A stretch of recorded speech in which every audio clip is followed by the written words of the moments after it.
तो वृषभ लग्न वाले जो जातक हैं उनके लिए मार्च 2023 कैसा रहेगा। आज ये कुंडली आप अपने सामने देख रहे हैं। ये कुंडली मार्च 2023 के गोचर के हिसाब से ही बनाई गई है, फिर भी कुछ गोचरीय स्थितियों में परिवर्तन हो सकते हैं। तो यहाँ सबसे पहले हम गोचरीय स्थितियों को देखेंगे, उसके बाद आगे बढ़ेंगे और जानेंगे कि आपको इसके रिजल्ट क्या मिलने वाले हैं। तो बात करें अगर सूर्य के गोचर की, सबसे पहले तो 15 मार्च तक सूर्य कुंभ में रहेंगे, इसके बाद ये मीन राशि में जाएंगे।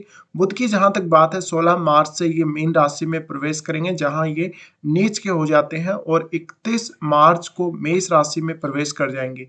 शुक्र 12 मार्च को मेष राशि में प्रवेश कर जाएंगे। मंगल 13 मार्च से मिथुन राशि में प्रवेश करेंगे। गुरु मीन में गोचर करेंगे, शनि कुंभ में और चंद्रमा 1 मार्च को मिथुन राशि में रहेंगे। राहु मेष में गोचर कर रहे हैं और केतु तुला में गोचर कर रहे हैं। तो ये गोचरीय स्थितियां हैं जहां पर आप देख सकते हैं कौन सा ग्रह कहाँ गोचर कर रहा है और कब वक्री हो रहा है। अब अगर आपके चार्ट के हिसाब से बात की जाए तो आपके लग्नेश शुक्र बनते हैं, और शुक्र का जो गोचर है, देखिए शुक्र आपके लाभ स्थान और आपके 12वें भाव, इन दोनों भावों में गोचर करेंगे। लेकिन 12 तारीख तक की जो शुक्र की स्थिति है वो 12 तारीख तक आपके यहाँ लाभ स्थान में रहने वाले। तो मार्च के जो शुरुआती 12 दिन है आप लोगों के लिए वो काफी अच्छे हैं धन संबंधी मामलों के लिए, और यहाँ पर कोई बहुत बड़ा धन लाभ आप लोगों को हो सकता है। शुक्र यहाँ उच्च के हो रहे हैं, और क्योंकि अभी गुरु यहाँ गोचर कर रहे हैं, तो अगर आपका गुरु का संबंध किसी भी इस प्रकार से धन संबंधी भाव से है, चाहे वो सेकंड से हो, चाहे वो आपके इस लाभ स्थान से हो, तो निश्चित रूप से आपको फायदा होगा धन का। और अभी तक आपको फायदा हो गया होगा ये इनका, क्योंकि अंतिम 12 दिन बचे हैं इस गोचर में, तो अभी तक आपको इसका रिजल्ट भी मिल गया होगा। अगर नहीं मिला है तो अब मिल जाएगा। इसके अलावा शुक्र जब तक आपके लाभ स्थान में रहेंगे तब तक आपको बहुत ज़्यादा पैसा और सारा जो आपका खर्चा है वो बहुत अच्छे से निकलेगा। उसके बाद शुक्र जाएंगे आपके 12वें भाव में। 12वें भाव में शुक्र जाने के बाद राहु के साथ युति कर लेंगे। तो राहु के साथ युति करने से देखिए, जो लोग सडनली विदेश जाना चाहते हैं, जिनका विदेश यात्रा करने का मन है और जिनका चांस नहीं बन रहा, जिनको मौका नहीं मिल रहा, ऐसे लोग अभी ट्राई कर सकते हैं। तो शुक्र का ये गोचर 12 मार्च से स्टार्ट हो जाएगा। 12 मार्च से जब ये स्टार्ट होगा तो गुरु क्योंकि अप्रैल में आ रहे हैं आपके 12वें भाव में, तो गुरु के आने से पहले पहले आप अगर कोई विदेश यात्रा करना चाहते हैं तो अभी आप ट्राई कर सकते हैं। शुक्र राहु के साथ रहेंगे तो विशेषकर पुरुषों के चार्ट में अगर ऐसी स्थिति बनती है तो आपकी लाइफ में कोई ना कोई ऐसा पार्टनर आ सकता है, यानी कोई ना कोई लड़की या ऐसा आपका कोई किसी से अफेयर या रिलेशनशिप बन सकता है, और इसमें आपके सडनली ब्रेकअप भी होगा, यानी ये जो आपका रिलेशनशिप या जो अफेयर बनेगा वो आपका लंबे समय तक नहीं रहेगा। तो ये आपको यहाँ ध्यान रखना है। साथ ही आपके साथ कोई फ्रॉड भी हो सकता है, रिलेशनशिप के बाद आपके साथ कोई बहुत बड़ा धन संबंधी फ्रॉड हो, तो इस प्रकार की स्थितियों से सावधान रहना जरूरी है। अब शुक्र और राहु की जो युति बनेगी ये उन लोगों के लिए ज्यादा अच्छी है जो विदेश में रह रहे हैं। तो विदेश में वो काफी ज्यादा अपने ऊपर, अपनी फैमिली के ऊपर पैसा खर्च कर सकते हैं। साथ ही आपको ये स्थिति में कोई ना कोई हेल्थ का इश्यू भी, बड़ा इश्यू आ सकता है। इसके अलावा देखा जाए तो पार्टनर, आपका जो खुद का पार्टनर है उसके लिए कोई बड़ा खर्चा करना पड़ सकता है। पार्टनर की हेल्थ को लेके कोई खर्चा करना पड़ सकता है आप लोगों को। तो यहाँ पर शुक्र के इस गोचर में विशेष रूप से इन सभी बातों का ध्यान रखना बहुत ही जरूरी है। साथ ही साथ देखिए, अगर आपने कोई लोन वगैरह ले रखा है और आप लोन नहीं चुका पा रहे हैं तो वहां पर भी एक बहुत बड़ी दिक्कत अभी आप लोगों के सामने आ सकती है। तो शुक्र के गोचर तक आपको यहाँ पर हाथ में पैसा रहेगा नहीं, सारा पैसा जो भी आएगा निकल जाएगा। अब वो रीजन कुछ भी हो सकता है, आप अपने पार्टनर पे खर्च करें, खुद के लिए भी आप कुछ पैसा खर्च करें, तो ऐसी स्थितियां बनेंगी। इसके अलावा शुक्र छठे घर के भी स्वामी, छठे घर के स्वामी होने की वजह से आपके ऊपर कोई ना कोई इस प्रकार का प्रॉब्लम आ सकती है जिसमें आपने कहीं से पैसा किसी को या तो उधार दिया था या उधार लिया था। तो ऐसी स्थितियों से सावधान रहना है आप लोगों को। इसके बाद बात करते हैं बुध के बारे में। बुध आपके सेकंड हाउस के स्वामी है और पंचम के स्वामी है। बुध के गोचर को अगर आप लोग देखेंगे तो बुध 16 मार्च से मीन में प्रवेश करेंगे और मीन राशि में ये नीच के हो जाते हैं यहाँ पर। हालांकि ये गुरु के साथ रहने वाले हैं, तो यहाँ पर आपको उतना ज़्यादा यहाँ दिक्कत नहीं होगी, पर धन के लिए ये एक अच्छी स्थिति बनेगी। तो संतान से भी लाभ होगा आपको। बाकी आपका पैसा अगर कहीं अटका हुआ है, कहीं रुका हुआ पैसा है, वो जरूर आपके हाथ में आ जाएगा। इसके अलावा ज़्यादातर आपका जो नेटवर्क होगा, उसके साथ आपका कम्युनिकेशन बहुत बेहतर होगा क्योंकि बुध कम्युनिकेशन के कारक हैं और इनका लाभ स्थान में आने से आपने किसी को पैसे उधार दिए थे या किसी से पैसे उधार लिए थे, तो उन स्थितियों में बहुत ज़्यादा सरलता आपको बुध देंगे और सोचने, समझने और विचार करने, एनालिसिस करने की जो क्षमता है आपको देंगे धन संबंधी मामलों में। तो बुध के यहाँ होने की वजह से और गुरु के साथ होने की वजह से आप अपने धन को बहुत अच्छे से मैनेज कर पाएँगे। आप अगर कोई बिज़नेस भी करते हैं तो उसमें भी आपको जो प्रॉफ़िट या लॉस हो रहा है, उसको बहुत अच्छे से आप एनालाइज़ कर पाएँगे। अब बुध 16 मार्च से मीन राशि में प्रवेश करेंगे तो 16 मार्च लगभग ये मान लीजिए कि ये बाद के आधे महीने में लगभग आपके लाभ स्थान में ही रहने वाले। तो जब तक बुध आपके 10th हाउस में रहेंगे यानी 16 मार्च तक ये स्थिति आपके लिए बहुत अच्छी रहेगी कार्य क्षेत्र के दृष्टिकोण से देखा जाए। तो अगर बुध से रिलेटेड आपका कार्य क्षेत्र है तो आपको बहुत अच्छा लाभ यहाँ मिल सकता है। बुध से रिलेटेड अगर कोई जॉब भी आप करते हैं जैसे कि आप कोई टीचिंग के फील्ड में हैं या कोई ऐसा काम कम्युनिकेशन से रिलेटेड कोई जॉब है, तो आपको बहुत अच्छा यहाँ पर फ़ायदा होगा। इसके अलावा बुध जब तक आपके 10th हाउस में रहने वाले हैं, तब तक आपके अपने बॉस के साथ काफ़ी अच्छा संबंध रहेगा और बॉस और आपके बीच में बहुत अच्छी अंडरस्टैंडिंग भी रहेगी। इसके बाद आगे बढ़ते हैं और बात करते हैं यहाँ पर देखिए जो बुध हैं पंचम के भी स्वामी हैं। बुध पंचम भाव के स्वामी होने की वजह से आपने अगर कहीं पर पैसा लगाया है शेयर मार्केट वगैरह में, तो आपको उससे भी लाभ होगा। साथ ही साथ आपकी एजुकेशनल पर्पज़ के लिए आप कोई काम कर रहे हैं या आपका मान लीजिए आप स्टूडेंट हैं, एजुकेशन को लेकर कोई दिक्कत आ रही है आप लोगों को, तो ये दिक्कत आपकी दूर हो सकती है और अब आप अपनी एजुकेशन के लिए भावी प्लान कर सकते हैं। इसके बाद बात करते हैं चंद्रमा के गोचर के बारे में। देखिए चंद्रमा स्टार्टिंग में आपके 2nd हाउस में रहेंगे और ये मंगल के साथ भी रहने वाले हैं। तो मंगल के साथ जब तक ये रहने वाले हैं, थोड़ा-सा आपको फैमिली से संबंधित कुछ इश्यूज़ की वजह से मामूली गुस्सा आना या इस प्रकार की वाणी से संबंधित कुछ दिक्कतें हो सकती हैं। तो अपनी वाणी पर कंट्रोल रखना आप लोगों के लिए ज़रूरी रहेगा। साथ ही चंद्रमा जो कि तीसरे घर के स्वामी हैं, तो आपका फैमिली के साथ सडनली कोई ना कोई टूर हो सकता है, कोई छोटा टूर हो सकता है। साथ ही चंद्रमा की ये स्थिति आपको इस मंथ के स्टार्टिंग में काफ़ी उतार-चढ़ाव दे सकती है फैमिली या धन संबंधी मामलों में। इसके अलावा अगर आप कोई प्रॉपर्टी वगैरह खरीदना चाहते हैं, प्रॉपर्टी वगैरह का काम करना चाहते हैं, तो ये स्थिति आपके लिए काफ़ी अच्छी रहेगी। उसके बाद चंद्रमा आ जाएँगे अपने खुद के घर में। खुद के घर में आने से आपके भाई-बहनों, आपके रिलेटिव और आपके जो नेबर हैं, आपके जो पड़ोसी हैं, उनके साथ संबंध काफ़ी अच्छे होंगे। उसके बाद चंद्रमा आपके 4th हाउस में प्रवेश करेंगे। 4th हाउस में इनका प्रवेश होने से आपको घर का अच्छा सुख मिल सकता है और माताजी के साथ बहुत ही अच्छे संबंध रह सकते हैं। माताजी का पूरा सहयोग आप लोगों को मिल सकता है। इसके बाद हम बात करते हैं सूर्य के गोचर की। देखिए सूर्य का गोचर काफ़ी महत्वपूर्ण है और सूर्य 15 मार्च तक कुंभ राशि में रहने वाले हैं। तो ये अपने से जस्ट ऑपोजिट हाउस में गोचर कर रहे हैं और यहाँ शनि के साथ हैं। तो जो लोग भी वृषभ लगन वाले राजनीति से जुड़े हुए हैं, कोई बहुत बड़े पद पे हैं वो, सरकारी क्षेत्र में हैं, तो विशेष लाभ होगा। साथ ही आपको अपने कार्य क्षेत्र की वजह से काफ़ी ज़्यादा पॉपुलैरिटी मिलेगी और सूर्य यहाँ पर हालाँकि शनि के साथ ज़रूर हैं, तो इस वजह से जो जातक प्राइवेट सेक्टर में जॉब कर रहे हैं, उनको थोड़ा दिक्कत हो सकती है बॉस के साथ रिलेशनशिप को लेकर। ज़्यादातर यहाँ पर बुध भी साथ रहेंगे सूर्य के, तो आप बहुत अच्छे से अपने काम के लिए जो प्लानिंग है कर पाएँगे, बहुत अच्छे से निर्णय ले पाएँगे। तो ओवरऑल देखा जाए तो ये जो स्थिति है यहाँ पर 16 मार्च के बाद से बुध हट जाएँगे और वो आपके लाभ स्थान में चले जाएँगे। तो बुध जब तक यहाँ रहेंगे 16 तारीख तक, तब तक आपके लिए विशेष लाभ रहेगा आपको कार्य क्षेत्र में और बुध और सूर्य का काफ़ी अच्छा सपोर्ट भी रहेगा।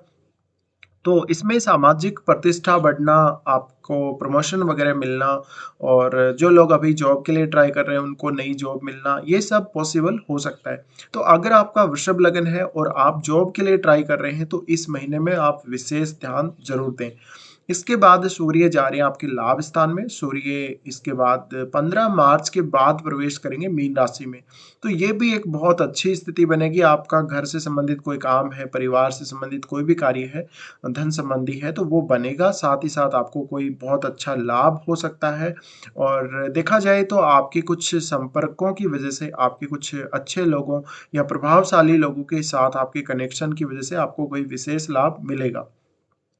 इसके अलावा मान लीजिए आपको कोई रुकावट आ रही है किसी काम में, घर या प्रॉपर्टी का कोई काम जिसमें आपको काफ़ी ज़्यादा रुकावट का सामना करना पड़ रहा है, तो ऐसी कंडीशन में आपको कहीं न कहीं से हेल्प मिल जाएगी और सरकारी तंत्र की जो हेल्प है आपको निश्चित रूप से यहाँ पर मिल सकती है। इसके बाद हम आगे बढ़ते हैं, मंगल के बारे में बात करते हैं और मंगल आपके सप्तमेश और वो 12वें घर के स्वामी हैं। मंगल का गोचर देखिए, मंगल का गोचर काफ़ी अहम है, 13 मार्च से मिथुन राशि में प्रवेश करेंगे, लेकिन शुरुआती जो 13 दिन है, 13 दिन तक ये आपके लगन में ही रहने वाले हैं, तो आपकी मैरिज का चांस बन रहा है फिलहाल। और मैरिज का चांस क्योंकि आपके गुरु जो कि लाभ स्थान में गोचर कर रहे हैं, तो तब तक आपकी मैरिज का वैसे भी चांस बन ही रहा है, बट सप्तमेश है तो अपने घर को भी देख रहे हैं, इस वजह से आपकी मैरिज का बहुत स्ट्रॉन्ग चांस बन रहा है। साथ ही आपके विदेश जाने का ये जो आपका चांस बनेगा 13 मार्च तक, इसमें मंगल का आपको सपोर्ट रहेगा। 13 मार्च के बाद ये आ जाएंगे आपके सेकेंड हाउस में। तो सेकंड हाउस में जब ये आएँगे 13 मार्च के बाद, तो कोई भी प्रॉपर्टी जैसा लाभ करवा सकते हैं, लेकिन वाणी पर आपको थोड़ा कंट्रोल रखना ज़रूरी होगा। आप किसी को कुछ भी बोल देंगे, बिना सोचे-समझे बोलने लगेंगे। वाणी में देखा जाए तो गुस्से वाली स्थितियाँ और ऐसी कुछ स्थितियाँ जहाँ पर आप अपनी वाणी को कंट्रोल नहीं कर सकें, ऐसी कंडीशंस देखने को मिल सकती हैं। इसके अलावा ओवरऑल देखा जाए तो मंगल आपके लिए काफ़ी फ़ायदेमंद रहेगा और जो लोग विदेश में प्रॉपर्टी लेना चाहते हैं, उनके लिए मंगल बहुत विशेष मदद करेगा अगर आप विदेश में रह रहे हैं। इसके बाद देखिए जो मंगल की स्थिति है, देखा जाए तो मंगल यहाँ से आपके वो देख रहे हैं पंचम भाव को। पंचम भाव को जब वो देख रहे हैं तो संतान और आपकी एजुकेशन, इन सब कार्यों पर प्रभाव पड़ेगा। अगर आपका कोई भी ऐसा काम रुका हुआ है तो वो बहुत तेज़ी से आगे बढ़ेगा। अब मंगल की दृष्टि आपके यहाँ आएगी अष्टम भाव पे, तो अष्टम भाव पे मंगल की दृष्टि आने से आपका 12वें भाव का भी कनेक्शन बनेगा, 12वें और आपका जो कनेक्शन, क्योंकि राहु की भी यहाँ दृष्टि पड़ रही है, तो जो लोग अकल्ट से जुड़ा हुआ काम कर रहे हैं उनको भी विशेष फायदा है। साथ ही साथ आपको कोई दुर्घटना आपके साथ ना हो या सडनली कोई ना कोई ऐसा नुकसान आपको ना हो धन संबंधी, ये ध्यान रखना जरूरी है। इसके अलावा मंगल देखेंगे यहाँ से अपने उच्च के घर को, तो उच्च के घर को जब ये देख रहे हैं तो कुल मिलाकर देखा जाए तो भाग्य का पूरा-पूरा साथ मिलेगा, पिता से अच्छा सहयोग मिलेगा आपको फैमिली में और आपको कहीं अगर दूर की यात्रा करनी हो, फैमिली के साथ कोई एन्जॉय करना हो समय को, तो आप वो भी कर सकते हैं। इसके बाद हम आगे बढ़ते हैं, गुरु के बारे में बात करते हैं। गुरु अभी मीन राशि में गोचर कर रहे हैं, अष्टमेश भी हैं आपके गुरु। तो अष्टमेश होने की वजह से जो भी लोग रिसर्च कर रहे हैं, अकल्ट से जुड़ा काम कर रहे हैं, पामिस्ट्री वगैरह या इस प्रकार का कोई काम कर रहे हैं, उनको विशेष लाभ होगा। साथ ही साथ आपका धन से जुड़ा हुआ बहुत सारा काम ऐसा जो अभी तक बहुत ज़्यादा रुका हुआ था और लगभग, क्योंकि गुरु अपने अंतिम फेज़ में है अब बिल्कुल, उसके बाद वो 12वें भाव में प्रवेश कर जाएँगे। तो जब तक गुरु आपके लाभ स्थान में रहते हैं तब तक आपको फोकस करना चाहिए विशेष रूप से धन संबंधी कार्यों पर। अगर आप लॉन्ग टर्म के लिए कहीं भी इन्वेस्ट किए हैं तो उससे भी आपको अच्छा लाभ मिल सकता है।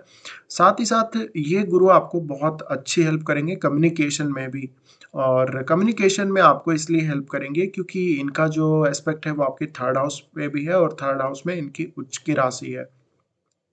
तो ये कुछ यात्राएँ ज़रूर करवा सकते हैं, आपकी कुछ सडनली यात्रा करवा सकते हैं। इसके अलावा आपको धन संबंधी कार्यों में विशेष सहायता मिल सकती है। इसके अलावा कुछ पैसा आप दान दक्षिणा वगैरह में भी खर्च कर सकते हैं गुरु के इस गोचर में। तो यहाँ पर अब हम आगे बढ़ते शनि के गोचर की बात करते हैं। शनि नवम भाव और दसम के स्वामी होकर आपके दसम में ही गोचर कर रहे हैं, जो कि शनि का खुद का घर है और इस घर में जब तक अब शनि रहेंगे तब तक आपको कार्य क्षेत्र में धीरे-धीरे प्रोग्रेस देते रहेंगे। हालाँकि कुछ मनमुटाव बॉस के साथ ज़रूर हो सकता है, भले ही आप सरकारी क्षेत्र में हों, भले ही आप प्राइवेट सेक्टर में। लेकिन कुल मिलाकर देखा जाए तो ये स्थिति में आपको अपने बॉस के साथ रिलेशन काफ़ी अच्छे रखने चाहिए। इसके अलावा आपका धीरे-धीरे अगर प्रमोशन का कोई समय नज़दीक आ रहा है तो प्रमोशन के लिए ट्राई कीजिए। अगर आपको जॉब नहीं मिला है अभी तक भी, तो आप जॉब के लिए ट्राई कीजिए, कार्य क्षेत्र के लिए बहुत अच्छी स्थिति है। अब बात ये है कि शनि आपके नवम के भी स्वामी है, तो भाग्य का भी थोड़ा सपोर्ट ज़रूर आप लोगों को मिलेगा। लेकिन जिन लोगों का अपने घर से बहुत दूर कोई काम है या जो अपने घर से दूर रह रहे हैं या शनि का देखा जाए तो आप कोई ना कोई अगर घर से दूर जॉब जॉइन करना चाहते हैं किसी दूसरी सिटी में या विदेश भी जाना चाहते हैं अपने कार्य क्षेत्र से जुड़े हुए काम के लिए, तो फिर आपको यहाँ पर बहुत अच्छी सहायता मिल सकती है शनि के द्वारा। तो शनि का ओवरऑल गोचर बहुत अच्छा रहेगा। शनि जब तक आपके 10th हाउस में है तब तक थोड़ा बहुत तकलीफ 4th हाउस से जुड़े कार्यों में ज़रूर आ सकती है। और कहीं न कहीं देखा जाए तो ये शनि की स्थिति में माता की स्वास्थ्य को लेकर थोड़ी बहुत दिक्कत आप लोगों के सामने आ सकती है। अब हम आगे बढ़ते हैं, राहु और केतु के बारे में पहले ऑलरेडी बहुत चर्चा हो चुकी है, तो इनके बारे में कोई विशेष चर्चा अब नहीं करने वाले हैं और अब देखते हैं आप लोगों के लिए अच्छे दिन कौन-कौन से हैं इस मार्च के महीने में। तो इस मार्च के महीने में बात की जाए आप लोगों के लिए अच्छे दिन हैं 2 से 4 तारीख तक, उसके बाद 7, 8, 9, 10, 11 यानी 7 से 11 तारीख तक। तो ये कुछ ऐसे दिन निकल के आ रहे हैं आप लोगों के लिए जहाँ पर आप अपना कोई भी कार्य जिसकी आप प्लानिंग करना चाहें कर सकते हैं। साथ ही कोई काम आपका बार-बार अटक रहा है और आपको कोई हेल्प नहीं मिल रही, तो इन दिनों में आप अपना थोड़ा-सा प्लान करके काम कीजिए, आपको बहुत अच्छी सहायता मिलेगी।